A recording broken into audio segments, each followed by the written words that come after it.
Hello guys, welcome back to my channel. പുതിയൊരു വീഡിയോയിലേക്ക് എല്ലാവർക്കും സ്വാഗതം. ഷാജിദ ഷാജി നമ്മുടെ കല്യാണം കഴിച്ചിട്ടില്ല എന്നൊക്കെ പറഞ്ഞിട്ടുള്ള ഒരു ഇന്റർവ്യൂ കാര്യങ്ങളൊക്കെ വന്നിട്ടുണ്ടായിരുന്നില്ലേ? ആ ഇന്റർവ്യൂവിന്റെ സെക്കൻഡ് പാർട്ട് ഇറങ്ങിയിട്ടുണ്ട്. സെക്കൻഡ് പാർട്ടിൽ എന്തൊക്കെയൊക്കെയോ വായിൽ തോന്നിയൊക്കെ വിളിച്ചു പറയുന്നതാണ്. ഒരു 10 മിനിറ്റിന്റെ ഗ്യാപ്പിൽ ഇപ്പൊ പറയുന്ന കാര്യമല്ല, കുറച്ച് കഴിയുമ്പോൾ പറയുന്നത്. എല്ലാവർക്കും അറിയാം ഷാജിദ ഷാജിയുടെ ക്യാരക്ടർ അങ്ങനെ തന്നെയാണ്. പുള്ളിക്കാരി ഒരു സ്ഥിരതയില്ലാത്ത മറുപടികളാണ് പല ചോദ്യത്തിനും പറഞ്ഞുകൊണ്ടിരിക്കുന്നത്. അത് ഉള്ളിൽ കള്ളം ഉള്ളതുകൊണ്ടാണ് അങ്ങനെ പറയുന്നത്. സത്യമായിട്ടുള്ള ഒരു കാര്യമാണെങ്കിൽ നമ്മൾ ഏത് സമയത്ത് ചോദിച്ചു കഴിഞ്ഞാലും അങ്ങനെ തന്നെയല്ലേ പറയുള്ളൂ. സത്യമാണെങ്കിൽ അത് അങ്ങനെ തന്നെയാണ്. ഞാൻ ഇന്ന സ്ഥലത്ത് പോയി, അത് എപ്പോൾ ചോദിച്ചു കഴിഞ്ഞാൽ ഞാൻ പോയി എന്ന് തന്നെയല്ലേ പറയുള്ളൂ. ഇത് പുള്ളിക്കാരുടെ മനസ്സിൽ കള്ളം ഉള്ളതുകൊണ്ടാണ് ഓരോരുത്തരായിട്ട് പല രീതിയിൽ പല സമയത്ത് ചോദിക്കുന്ന സമയത്ത് തപ്പിപ്പോകുന്നത്. അപ്പൊ ഈ ഇന്റർവ്യൂവിന്റെ കുറച്ച് ഭാഗങ്ങളായിട്ട് നമുക്ക് കണ്ടുനോക്കാം. വമ്പൻ കോമഡിയാണ്, പൂര കോമഡിയാണ്. നമുക്ക് എന്തായാലും കണ്ടുനോക്കാം. കസ്റ്റമേഴ്സ് ആണ് പറയുന്നത്. അത് കസ്റ്റമർ, അതേപോലത്തെ ഒരു കസ്റ്റമർ ആണ് നമ്മുടെ സോഷ്യൽ മീഡിയ നമ്മൾ കാണുന്നത്. നമ്മള് ജീവിതം വെച്ച് കളിക്കുവോ? ജീവിതം വെച്ച് കളിക്കുന്ന പറഞ്ഞാൽ എനിക്ക് ഉറപ്പുണ്ടല്ലോ എന്റെ കല്യാണം കഴിഞ്ഞിട്ടില്ല, നമ്മൾ ഒരാളേക്ക് കമ്മിറ്റഡ് ആയിട്ടില്ല. അപ്പുറത്തുള്ള ആളുടെ ജീവിതത്തെ അത് ബാധിക്കില്ലേ? ഇപ്പൊ അത് അവന്റെ അറിവോട് കൂടിയിട്ടാണല്ലോ ഞാൻ ഇത് ചെയ്യുന്നത്. കേട്ടല്ലോ, അവന്റെ അറിവോട് കൂടിയിട്ടാണ് ഞാൻ ഇത് ചെയ്യുന്നത്. അതായത് അവനും ഇവളും കൂടിയിട്ട് രണ്ടുപേർക്കും അറിയായിരുന്നു ഷാജിദ് ഇതുപോലത്തെ ഒരു കല്യാണ നാടകം ചെയ്യാൻ പോവാന്ന്. രണ്ടുപേർക്കും അറിയായിരുന്നു. ഷറഫ് അലിക്കും അറിയായിരുന്നു, ഷാജിദയ്ക്കും അറിയായിരുന്നു എന്നാണ് ഷാജിദ ആദ്യം പറയുന്നത്. ശ്രദ്ധിച്ചു കേട്ടോണേ, ബാക്കി കേൾക്കാം. അവന് അങ്ങനെ ചെയ്തിട്ടുണ്ടെങ്കിൽ അതിന്റെ ഒരു ഭാഗം അവനിക്കും അറിയാം അല്ലേ. ഞാനിപ്പോ ഇത്ര ധൈര്യത്തിൽ ഞാൻ നിങ്ങളുടെ ഒരു ഫോട്ടോസും കാര്യങ്ങളും ഇടണമെങ്കിൽ അതിനുള്ള ആ ഒരു സംഭവം ഓപ്പോസിറ്റ് ഇരിക്കുന്ന നിങ്ങൾക്ക് അത് അറിഞ്ഞിട്ട് വേണമല്ലോ ഞാൻ ചെയ്യാൻ. അപ്പൊ ഷറഫ് അലിക്ക് അറിയായിരുന്നു ഈ ഒരു പ്ലാനിങ്ങും കാര്യങ്ങളൊക്കെ. കല്യാണം കഴിച്ചു എന്നുള്ള രീതിയിൽ സോഷ്യൽ മീഡിയയിൽ എല്ലാവരോടും പറയാൻ പോവുകയാണെന്ന് ഷറഫ് അലിക്കും കൂടി അറിയായിരുന്നു. അവനും കൂടി അറിഞ്ഞിട്ടുള്ള പ്ലാനിങ് ആണ് ഷാജിദ ആദ്യം പറയുന്നത്. ഈ വീഡിയോന്റെ അവസാനം ഷാജിദ ഇതേ സ്റ്റേറ്റ്മെന്റ് മാറ്റി പറയുന്നുണ്ട്. ഇത് ശരിയല്ല. ഒരിക്കലും ഷാജിദയെക്കാട്ട് ചെറിയൊരു പയ്യനാണ്, ആളുടെ കല്യാണം പോലും കഴിഞ്ഞിട്ടില്ല. ഞാൻ പറയട്ടെ, 26 32 എത്ര ഇപ്പൊ ചെറിയ പയ്യനാ. എന്റെ ഇക്ക് ഞാനും കൂടിയിട്ട് 9 വയസ്സ് വ്യത്യാസം. ഒരു രണ്ടാം വിവാഹത്തിന് ഇതൊന്നും വയസ്സൊന്നും ഒരു കണക്കല്ല. രണ്ടാം വിവാഹത്തിന് ഒരു പ്രായമൊന്നും ഒരു പ്രശ്നമല്ല. പക്ഷേ ഞാൻ ഉദ്ദേശിച്ചെന്ന് വെച്ചാല് ഇതൊരു ഡ്രാമയാണ്. നിങ്ങൾ കല്യാണം കഴിച്ചിരുന്നെങ്കിൽ ഞാൻ ചിലപ്പോൾ ഇത് ചോദിക്കില്ല, കാരണം ഇത് തെറ്റായിരുന്നോ എന്ന് ഞാൻ ഒരിക്കലും ചോദിക്കില്ല. പക്ഷെ ഇതൊരു ഡ്രാമയാണ്. ആ ഡ്രാമ എന്ന് പറയുമ്പോഴത്തേന് ആള് കല്യാണം കഴിച്ചിട്ടില്ല, ആൾക്ക് ഇനി ഒരു കല്യാണം വരുമ്പോഴത്തേന് അത് പ്രശ്നമാവും, പിന്നെ ഫാമിലി ഭയങ്കരമായിട്ട് പ്രശ്നമായി. അപ്പൊ ഇതൊക്കെ തെറ്റല്ലേ ഷാജിദ?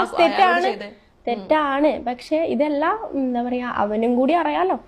അവനിക്ക് ഓൾറെഡി അറിഞ്ഞ സംഭവമാണല്ലോ. അപ്പൊ അവൻ കല്യാണം കഴിക്കരുതെന്ന് കഴിക്കാത്തതൊക്കെ അവന്റെ ഇഷ്ടമാണ്. അവൻ കല്യാണം കഴിക്കില്ല പറഞ്ഞ ഒരാളാണ്, ഇനി കല്യാണം ഇല്ല എന്ന് പറഞ്ഞിട്ടുള്ള ഒരാളാണ്. അപ്പൊ എന്റെ എല്ലാ കാര്യങ്ങളും അവനിക്ക് ഓൾമോസ്റ്റ് അറിയാം. അവൻ കല്യാണം കഴിക്കുകയേ ഇല്ല എന്ന് പറഞ്ഞിട്ടുള്ള ഒരാളാണ്. അപ്പൊ ഇതിന് മുന്നേ വേറൊരു ന്യൂസ് ഉണ്ടായിരുന്നു. ഷറഫ് അലി ഓൾറെഡി വേറൊരു പെൺകുട്ടിയായിട്ട് എൻഗേജ്മെന്റ് എങ്ങാനും കഴിഞ്ഞിരിക്കുന്ന ഒരു സിറ്റുവേഷൻ ആയിരുന്നു. ആ സമയത്താണ് ഇതുപോലുള്ള ഇഷ്യൂസും കാര്യങ്ങളൊക്കെ ഉണ്ടായിട്ട് ആ കല്യാണം മുടങ്ങിപ്പോയി എന്നാണ് അറിയാൻ കഴിഞ്ഞിട്ടുള്ളത്. അപ്പൊ ഷാജിദ് ഇപ്പൊ ഇങ്ങനെ വന്ന് പറയുന്നത് എന്തുകൊണ്ടാണെന്ന് അറിയില്ല. അവർക്ക് കല്യാണമേ കഴിക്കാൻ താല്പര്യമില്ലാന്ന് ഇത് വായി തോന്നിയൊക്കെ വിളിച്ചു പറയാണോ ഷാജിദ?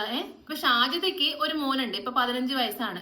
ഒരു 10 വർഷം അല്ലെങ്കിൽ ഒരു 12 വർഷം കഴിഞ്ഞിട്ട് ഇതുപോലെ ഷാജിദയുടെ മൂത്ത മോൻ പോയിട്ട് ഒരു 32 35 വയസ്സുള്ള 5 മക്കളുടെ ഉമ്മേനെ ഇതുപോലെ കല്യാണം കഴിച്ചുകൊണ്ട് വരികയാണെങ്കിൽ, കല്യാണം കഴിച്ചുകൊണ്ട് വരണ്ട, നിങ്ങൾ ഇപ്പൊ കാണിച്ച പോലെ സോഷ്യൽ മീഡിയയിൽ ഇതുപോലെ ഒരു പ്ലാനിങ് ഒക്കെ ആക്കി അവനക്കും കൂടി അറിഞ്ഞ് മോനിക്കും കൂടി അറിഞ്ഞ് പ്ലാനിങ്ങും കാര്യങ്ങളൊക്കെ ആക്കിയിട്ട് അന്ന് ഇതുപോലെ നിങ്ങളുടെ മോന്റെ ഭാവി ആ ഒരു സ്ത്രീ നമ്മുടെ ഭാവനയിലുള്ള ആ ഒരു 33 വയസ്സുള്ള സ്ത്രീ തകർത്തിട്ടുണ്ടെങ്കിൽ നിങ്ങളുടെ മനോവേഷം എത്രയായിരിക്കും? ചിന്തിച്ചു നോക്കിയിട്ടുണ്ടോ?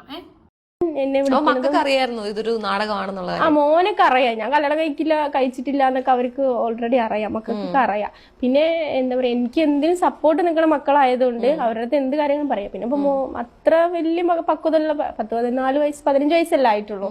പിന്നെ എന്താണ് ഈ കാര്യങ്ങള് ഇപ്പൊ ഇവന്റെ കാര്യം തന്നെ ഇവനിക്കറിയാം. സർഫ് കാര്യങ്ങൾ വിളിക്കുന്നതും കാര്യങ്ങളും സംസാരിക്കണം അവരുടെ അടുത്ത് സംസാരിച്ചിട്ടുണ്ട്, എന്റെ അടുത്ത് സംസാരിച്ചിട്ടുണ്ട്. അതുകൊണ്ട് ഇവനെ ഓൾറെഡി അറിയാം. ഇവനെ ഓൾറെഡി അറിയാവോ എന്നല്ലല്ലോ ആങ്കർ ചോദിച്ചത്.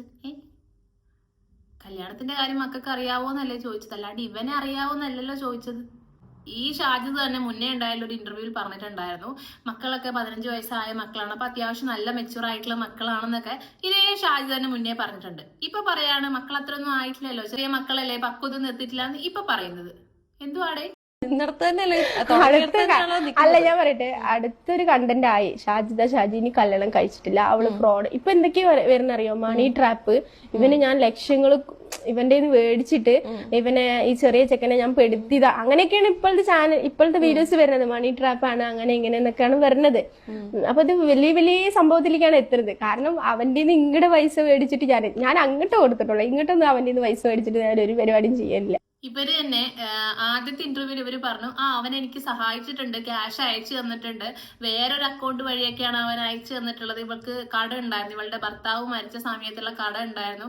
ആ സമയത്തുള്ള കടം വീട്ടാനൊക്കെ ഇതേ ഷറഫ് അലി സഹായിച്ചിട്ടുണ്ട്, ക്യാഷ് അയച്ചു തന്നിട്ടുണ്ടെന്നൊക്കെ ഇതേ ഷാജിദ് തന്നെയല്ലേ പറയുന്നത്. ഇപ്പൊ പറയാണ് അവന്റെ ഞാൻ കാശൊന്നും വാങ്ങിയിട്ടില്ല, ഞാൻ അങ്ങോട്ടേ അയച്ചു കൊടുത്തിട്ടുള്ളത്. ഇതിലേതാ സത്യം, ഏത് വിശ്വസിക്കണം ഷാജിദാനെ? കസ്റ്റമേഴ്സ് ആണ് പറയുന്നത്. ഓക്കെ, അത് കസ്റ്റമർ, അതേപോലത്തെ ഒരു കസ്റ്റമർ ആണ് നമ്മുടെ സോഷ്യൽ മീഡിയ നമ്മൾ കാണുന്നത്. നമ്മള് ജീവിതം വെച്ച് കളിക്കുവോ?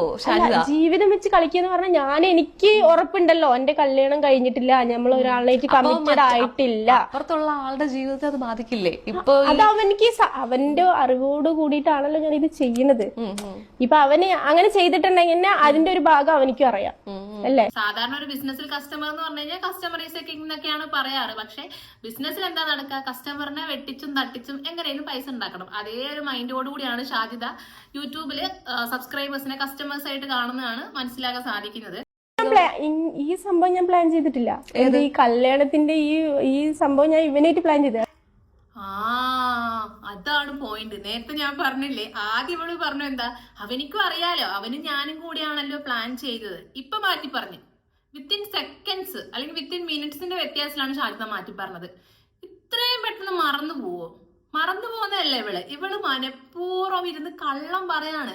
സത്യമാണെങ്കിൽ അത് എപ്പോ ചോദിച്ചു കഴിഞ്ഞാലും അങ്ങനെ തന്നെ പറയുള്ളൂ, സത്യം മാത്രമേ പറയുള്ളൂ. ഇത് കള്ളായതുകൊണ്ടാണ് പല സമയത്ത് പല രീതിയിൽ ചോദിക്കുമ്പോൾ ഇവൾക്ക് തപ്പിപ്പോകുന്നത്. ആദ്യം പറഞ്ഞു ഷറഫും ഞാനും കൂടി പ്ലാൻ ചെയ്തിട്ടാണ്, അവനിക്കും അറിയാം, ഓനും കൂടി പ്ലാൻ ചെയ്തിട്ടാണ് നമ്മൾ ഇത് ചെയ്തത്. ഇപ്പൊ പറയാണ് ഇത് ഞാൻ ഒറ്റയ്ക്ക് പ്ലാൻ ചെയ്ത, ഓനിക്ക് ഇത് അറിയില്ല, കല്യാണ നാടകം. കൊള്ളാം. നിങ്ങൾ ഒറ്റയ്ക്കുള്ള നാടകം പ്ലാനിങ് കാരണം ഒരു മനുഷ്യന്റെ ജീവിതമാണ്, ഒരു പയ്യന്റെ ജീവിതമാണ് നശിച്ചത്. അത് നിങ്ങൾ ആലോചിക്കണം. അവനും അത്ര മാന്യനൊന്നുമല്ല, അവനും ഇന്നലെ പറഞ്ഞ പോലെ നൈസായിട്ടൊന്ന് ചായ കുടിക്കാൻ വന്നതാണ്. ഈ ഷോർട്ട് എന്ന് പറഞ്ഞ ഒരു വീഡിയോ ഇട്ടല്ലോ, കല്യാണം കഴിഞ്ഞ് കഴിക്കാൻ പോകാൻ നിക്കാഹ് കഴിച്ചിട്ടുണ്ടെന്ന് പറഞ്ഞോട്ടെ. അപ്പൊ അത് ആരെ ഉദ്ദേശിച്ചാണ്? ആരും ഉദ്ദേശിച്ചില്ല, വെറുതെ ഇട്ട വീഡിയോ, ഒരു കണ്ടന്റിന് വേണ്ടി അറിഞ്ഞൂടെ ഇങ്ങനെ ഒരു വീഡിയോ വരുമ്പോ ഓഫ് കോഴ്സ് ആളുകൾ അങ്ങനെ തന്നെ ചിന്തിക്കുമെന്ന്. എടുക്കും, പക്ഷെ ഇങ്ങനെ എടുത്ത് ചെയ്യുന്ന ഞാൻ ചിന്തിച്ചിട്ടില്ല. അത്ര വലുതായിട്ട് ചെയ്യുന്ന എടുത്ത് ചെയ്യുന്ന വിചാരിച്ചിട്ടില്ല, അത്ര വലുതായിട്ട് ചെയ്യുന്ന വിചാരിച്ചിട്ടില്ല, ചെറുതായിട്ട് ചെയ്യുന്നേ വിചാരിച്ചുള്ളൂ. പക്ഷെ അത് കൂടുതൽ വലുതായിപ്പോയി അല്ലെ, ഒരുപാട് ലോകം മൊത്തം അറിയുന്ന രീതിയിൽ അങ്ങ് വലുതായിപ്പോയി. ഇനി പറഞ്ഞിട്ട് കാര്യമില്ല അല്ലെ ഷാജിദ ആന്റി. ആണോ ഈ ഒരു കല്യാണ നാടകം? അല്ല, അവനായിട്ട് ഞാൻ പ്ലാൻ ചെയ്തിട്ടൊന്നുമില്ല. അവനായിട്ട് പ്ലാൻ ചെയ്തിട്ടില്ല. അവനറിയില്ല അത്. അപ്പൊ ഞാൻ ചോദിക്കുന്നതെന്ന് വെച്ചാൽ, ഇങ്ങനെ ഒറ്റയ്ക്ക് ഒരാളുടെ ജീവിതം വെച്ച് ഷാജിദ ഒറ്റയ്ക്ക് പ്ലാൻ ചെയ്തൊരു കാര്യമാണ്. അപ്പൊ അവനെ അതിനെങ്ങനെ ബാധിക്കുമെന്ന് ഞാൻ പറയട്ടെ, ഇന്റർവ്യൂസിൽ പറയാൻ പറ്റാത്ത ഒരുപാട് കാര്യങ്ങൾ ഉണ്ടാവും എനിക്ക്. ഇപ്പോഴും കുറെ കാര്യങ്ങളുണ്ട് ഹൈഡ് ചെയ്ത് വെക്കേണ്ട കാര്യങ്ങൾ ഹൈഡ് ചെയ്തിട്ട് തന്നെ വെക്കണം. പേഴ്സണൽ ആയിട്ടുള്ള കാര്യങ്ങൾ ഞാൻ പറയട്ടെ, നിങ്ങളുടെ ഇപ്പൊ പേഴ്സണൽ ആയിട്ടുള്ള കാര്യങ്ങൾ ഒരിക്കലും മുന്നിൽ വന്നപ്പോ എന്റെ ഇക്കാന്റെ സ്വകാര്യത ഉണ്ടാവും. എന്റെ ഇക്കാന്റെ ഇപ്പോഴും ഇക്ക മരിച്ചതിനും എനിക്കൊരു സ്വകാര്യത എപ്പോഴും ഉണ്ട്. ആ ഒരു സ്വകാര്യത ഞാൻ ഒരിക്കലും ഇന്റർവ്യൂസില എന്റെ യൂട്യൂബ് ചാനലിൽ വന്ന് പറയില്ല. അതിപ്പോ ഞാൻ മരിക്കും അത് എന്റെ മനസ്സിൽ ഹൈഡ് ചെയ്ത് വെക്കാന്നല്ലാണ്ട് ഒരാളോട് ഞാൻ പറയില്ല. അതുപോലെ തന്നെ എനിക്കിപ്പോ ഇവനായിട്ടുള്ള ഒരു സ്വകാര്യത ഉണ്ടെങ്കിൽ തന്നെ അത് എനിക്ക് യൂട്യൂബേഴ്സിന് എനിക്ക് ഇന്റർവ്യൂലോ എന്റെ വീഡിയോയിലോ വന്ന് പറയേണ്ട ആവശ്യമില്ല. അപ്പൊ അത് ഞാൻ ഷോർട്സ് ഇടാനും ഈ കല്യാണത്തിന്റെ പ്ലാനിങ് ഇടാനും വേറൊരു കാര്യം ഉണ്ടാവും, അതിന്റെ ഇടയിൽ ഒരു കാര്യം ഉണ്ടാവും. ഞാൻ അതാണ് ചോദിക്കുന്നത്. ആ ഒരു കാര്യം ഉള്ളതുകൊണ്ടാണ് എന്നോട് ആദ്യം പറഞ്ഞത് ധൈര്യത്തിൽ ഇട്ടത്. രണ്ടുപേരും കൂടെ പ്ലാൻ ചെയ്തെന്നാണ് എന്നോട് പറഞ്ഞത് ഈ ഇന്റർവ്യൂവിന് തുടക്കത്തില്. പക്ഷെ ഇപ്പൊ പറയുന്നു ഷാജിദ ഒറ്റയ്ക്കാണ് പ്ലാൻ ചെയ്തത്. അതായത് ആദ്യം പറഞ്ഞു രണ്ടുപേരുടെ പ്ലാൻ ചെയ്തു, അവനും കുഴപ്പമില്ല, അതായത് അവൻ കല്യാണം ഒന്നും കഴിക്കാൻ പ്ലാൻ ചെയ്യുന്നില്ല. പക്ഷെ ഇപ്പൊ പറയുന്നു ഇല്ല, ഞാൻ ഒറ്റയ്ക്ക് എടുത്ത തീരുമാനമാണ്, അവൻ അറിഞ്ഞിട്ടില്ല എന്നുള്ളത്. അപ്പം ഇതിലേതാണ് സത്യം? കാരണം പിന്നെ ഒരിക്കലും വന്നിട്ട് അല്ലല്ല, ഇത് ഇവന് സത്യം പറഞ്ഞാൽ ഈ ഷോർട്സ് ഇടുന്ന കാര്യങ്ങളൊന്നും എനിക്ക് അറിയില്ല. അതിന്റെ ഇടയിൽ വേറൊരു കുറച്ച് കാര്യങ്ങളുണ്ട്, അതുകൊണ്ടാണ് ഈ ഷോർട്സ് തന്നെ പുറത്തു വരാൻ കാരണം. കുറച്ച് കാര്യങ്ങൾ ഇടയിലുണ്ട്. ആ കാര്യങ്ങൾ ഞാൻ പറയാം. സംഭവം ഇവരൊന്ന് ചായ കുടിക്കാൻ കയറിയാണ് നമ്മുടെ ഷറഫ് അലി. അപ്പൊ ഷാജിദ നൈസായിട്ട് ചായക്കടയിൽ നിന്ന് ചായയൊക്കെ കൊടുത്തു. അപ്പൊ ഷാജിദ എന്ത് വിചാരിച്ചു, ചായ കുടിക്കാൻ വന്ന ആളെ ഇനി എപ്പോഴും എനിക്ക് സ്വന്തമാക്കാന്ന് വിചാരിച്ചിട്ട് ചായ ഗ്ലാസ്സിനകത്ത് വെച്ചിട്ട് ഷാജിദ ഷറഫ് അലിനെ അങ്ങോട്ട് മൂടി. അങ്ങനെ അതിനിടയ്ക്ക് കുറച്ച് പരിപാടികളൊക്കെ നടന്നു. അപ്പൊ ഷാജിദ വിചാരിച്ച പോലെ സംഭവങ്ങളൊന്നും നടന്നില്ല. ഷാജിദ എന്ത് വിചാരിച്ചു, സോഷ്യൽ മീഡിയയിൽ ഇട്ട് കഴിഞ്ഞാൽ പിന്നെ അവൻ എന്റെ മാത്രമായിരിക്കും, എന്റെ സ്വന്തമായിരിക്കും, എനിക്ക് ഹസ്ബൻഡാന്ന് പറഞ്ഞ എല്ലാവരുടെ മുന്നിൽ കൊണ്ടു കിടക്കാന്നൊക്കെ ഷാജിദ അങ്ങ് വിചാരിച്ചു. പക്ഷെ ചീറ്റിപ്പോയി. പുള്ളിക്കാരന്റെ നാട്ടിലും വീട്ടിലൊക്കെ ഇറങ്ങി ആകെ മൊത്തം സീനായി. തിരിച്ച് ഷാജിദനെ നൈസായിട്ടൊരു തേപ്പും കൊടുത്തിട്ട് ആശാൻ അങ്ങ് മുങ്ങുകയും ചെയ്തു. ഇപ്പൊ ഷാജിദയ്ക്ക് കല്യാണം കഴിച്ചിട്ടില്ല എന്ന് മാറ്റി പറയുകയല്ലാതെ വേറൊരു നിവൃത്തിയില്ല. ഇതാണ് സംഭവിച്ചത്. ഇതിനിടയ്ക്ക് കുറച്ച് കാര്യങ്ങളുണ്ട് എന്ന് പറഞ്ഞു വെക്കുന്നത് അത് തന്നെയാണ് ഷാജിദ. നിങ്ങൾ ഈ പറയുന്ന നിങ്ങൾക്കൊരു വിചാരം ഉണ്ടാവും, ഞങ്ങൾക്ക് ആർക്കും ബുദ്ധിയില്ല, നിങ്ങൾക്ക് മാത്രമേ ബുദ്ധിയുള്ളൂ. നിങ്ങൾക്കൊരു വിചാരമുണ്ട്, എല്ലാവരും ചോറ് തന്നെയാണ് ഇടയിൽ തിന്നുന്നത്. ഇതൊക്കെ ചിന്തിച്ചു കഴിഞ്ഞാൽ മനസ്സിലാവുന്ന കാര്യങ്ങളേ ഉള്ളൂ. നിങ്ങൾ ഇനി ഒന്നും പറയണ്ട, നിങ്ങൾ പറയാതെ തന്നെ പറഞ്ഞിട്ടുണ്ട് ഇതിന്റെ ഇടയ്ക്ക് എന്തൊക്കെ കാര്യങ്ങളാണ് നടന്നിട്ടുള്ളതെന്ന്. ബുദ്ധിയുള്ളവർക്ക് ചിന്തിച്ചു കഴിഞ്ഞാൽ മനസ്സിലാവുന്ന കാര്യങ്ങളേ ഉള്ളൂ. കഷ്ടം. അതിന്റെ ഇടയിൽ വേറൊരു കുറച്ച് കാര്യങ്ങളുണ്ട്, അതുകൊണ്ടാണ് ഈ ഷോർട്സ് തന്നെ പുറത്തു വരാൻ കാരണം. അതിപ്പോ ഞാൻ ഇവിടെ പറയുന്നില്ല, അത്രേ ഉള്ളൂ. പിന്നെ ആ ഒരു സംഭവത്തിന്റെ മേലെയാണ് ഈ ഷോർട്സ് ഞാൻ അന്ന് വൈകുന്നേരം തന്നെ ഡിലീറ്റും ചെയ്തു. അന്ന് രാവിലെ ഇട്ടു, വൈകുന്നേരം ഡിലീറ്റ് ചെയ്തു. അത് ഡിലീറ്റ് ചെയ്യുന്ന കാരണം ഡിലീറ്റ് ചെയ്തു, ഞാൻ വെറുതെ ഇട്ടതാണ്. ആ ഒരു സംഭവം വെറുതെ ഇട്ടതാണ്. ആ ഒരു സംഭവം വെറുതെ ഇട്ടാണ്. ഓരും കൂടിയുള്ള ഷോട്ട്, അതായത് ഷറഫലീന്റെ കൂടെയുള്ള ഷോട്ട് ഞാൻ വെറുതെ ഇട്ട യൂട്യൂബില്. ഞാനൊരു കാര്യം പറയട്ടെ, നമ്മൾ യൂട്യൂബിൽ ഒരു വീഡിയോ ഇടുന്നുണ്ടെങ്കിൽ അത് നമ്മളത് തയ്യാറായിട്ട് ഇടുന്നത്, അല്ലാതെ ചുമ്മാ നമ്മൾ വാട്സപ്പിൽ ആർക്കെങ്കിലും മെസ്സേജ് അയച്ചിട്ട് നമുക്കത് എന്തെങ്കിലും സ്പെല്ലിംഗ് മിസ്റ്റേക്കോ കാര്യങ്ങളൊക്കെ ഉണ്ടെങ്കിൽ നമ്മളത് ഡിലീറ്റ് ചെയ്യാറുണ്ട് അല്ലേ? അതേപോലെ അല്ല ഈ യൂട്യൂബിനകത്ത് നമ്മൾ വീഡിയോ ഇടുന്നത്. യൂട്യൂബിൽ നമ്മൾ ഏതൊരു വീഡിയോ ഇടുന്നുണ്ടെങ്കിലും അതിന് ഷോർട്ട് ആയാലും ലോങ് ആയാലും അത് റിമൂവ് ചെയ്യണമെങ്കിലോ പ്രൈവറ്റ് ആക്കണമെങ്കിലോ വ്യക്തമായിട്ടുള്ള ഒരു കാരണം വേണം. ഒന്നിലേക്ക് കോപ്പിറൈറ്റ് കിട്ടാം, അല്ലെങ്കിൽ അല്ലാതെ വല്ല കേസും കാര്യങ്ങളൊക്കെ ഉണ്ടാവും. അങ്ങനെ പല പല റീസൺസ് ഉണ്ടാവും. അല്ലാതെ ചുമ്മാ ഒന്നും ആരും ഇട്ട വീഡിയോ വൈകുന്നേരം ആകുമ്പോഴത്തേക്ക് ഡിലീറ്റ് ചെയ്യൊന്നുമില്ല. കഷ്ടം ഷാജിദ, ഞങ്ങള് ചോറ് തന്നെയാണ് തിന്നുന്നത്, ഞങ്ങൾക്ക് മനസ്സിലാവുന്നുണ്ട്. ഷാജിദ അന്ന് ഷോർട്ട് ഇട്ടതിനെ തുടർന്ന് എല്ലാവരും നാട്ടിൽ മൊത്തം അറിഞ്ഞു ഈ ഷറഫലീന്റെ കാര്യം. കാരണം ഒരാളുടെ ഫേസ് ആണ് നമ്മൾ റിവീൽ ചെയ്യുന്നത് അല്ലേ? അപ്പം നാട് മുഴുവൻ അറിയും അത്. നമ്മളിപ്പോ പേര് പറഞ്ഞില്ലെങ്കിലും സ്ഥലം പറഞ്ഞില്ലെങ്കിലും ഒരാളുടെ ഫോട്ടോ ഇട്ട് കഴിഞ്ഞാൽ അയാളെ അറിയുന്ന ഒരുപാട് ആൾക്കാരുണ്ടാവും. അങ്ങനെ ഷറഫലീന്റെ ഫേസ് വന്നതുകൊണ്ട് തന്നെ ഒരുപാട് ആൾക്കാർ അറിഞ്ഞു. ഷറഫലിക്ക് അത് മാനക്കേടും നാണക്കേടൊക്കെ ഉണ്ടാക്കി.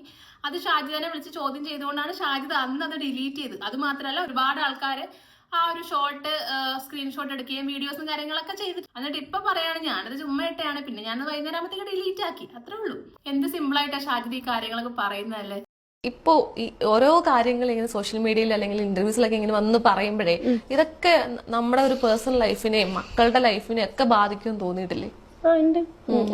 എന്റെ ലൈഫിനെ ഓൾറെഡി ബാധിച്ചു. കാരണം മക്കള് സ്കൂളിൽ അവരെയൊക്കെ ഇങ്ങനെ അല്ല മക്കളുടെ ഇപ്പൊ മക്കള് 2 മക്കൾ എത്തിങ്ങാനയിൽ പഠിക്കുന്നതാണ്. അപ്പൊ അവർക്ക് ഏകദേശം അവരുടെ അടുത്ത് ഇങ്ങനെയുള്ള കല്യാണത്തിന്റെ കാര്യങ്ങളൊക്കെ ഉസ്താദ്മാരും കാര്യങ്ങളൊക്കെ ചോദിക്കുമ്പോഴും ഞാൻ മക്കളോട് പറയുന്നത് ഇതിന്റെയൊക്കെ ഒരു കാര്യങ്ങൾ പിന്നിൽ ഇങ്ങനെയൊക്കെ ഉണ്ട്. പിന്നെ അവർക്ക് ഓൾറെഡി അറിയാം യൂട്യൂബ് എനിക്കുള്ള വരുമാനം ഇതാണ്, എന്റെ ഓരോ കണ്ടന്റ്. ഇപ്പൊ എനിക്ക് എന്താ പറയാ എന്നോട് ചോദിക്കുന്ന അല്ലെങ്കിൽ ഉസ്താദ്മാരായാലും എന്റെ ഓരോ കണ്ടന്റ് കണ്ടിട്ട് നിങ്ങളൊന്നും വിചാരിക്കരുത്. കാരണം ചിലപ്പോൾ എന്റെ യൂട്യൂബിൽ പല കണ്ടന്റ് അത് ചിലപ്പോൾ സത്യം വരും, നുണ വരും, അങ്ങനത്തെ കണ്ടന്റ് ഒക്കെ വരും. അത് നമ്മളുടെ ഓരോ ഇതാണ്, ജീവിതത്തിനോടനുബന്ധിച്ചിട്ടുള്ളതാണ്. അതുകൊണ്ട് എന്റെ ചാനലിൽ ഞാൻ ചിലപ്പോൾ സത്യങ്ങളിടും, ചിലപ്പോൾ നുണകളിടും. ആരും വിശ്വസിക്കരുത്. അപ്പൊ ഷാജിദയ്ക്ക് നേരത്തെ പറഞ്ഞ പോലെ തന്നെ എല്ലാം ബിസിനസ്സാണ്.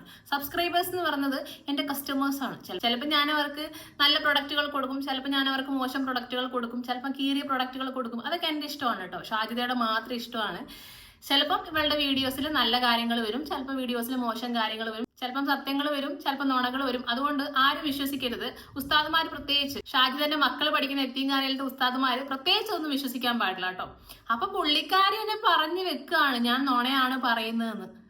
കഷ്ടോടെ പറയാതെ പറയാണ്. അതായത് മനസ്സിലാവുന്നില്ലേ നിങ്ങൾക്ക്? ഇവള് നുണയാണ് പറയുന്നത്. ചിലപ്പോൾ സത്യം പറയും, ചിലപ്പോൾ നുണകൾ പറയും. അപ്പൊ ഇത്രയും കാലം പറഞ്ഞൊക്കെ നുണയായിരുന്നു എന്ത് ഷാജിദ തന്നെ പറഞ്ഞ്. കഷ്ടമയ്യേ. ഒരു ബന്ധമാണ്.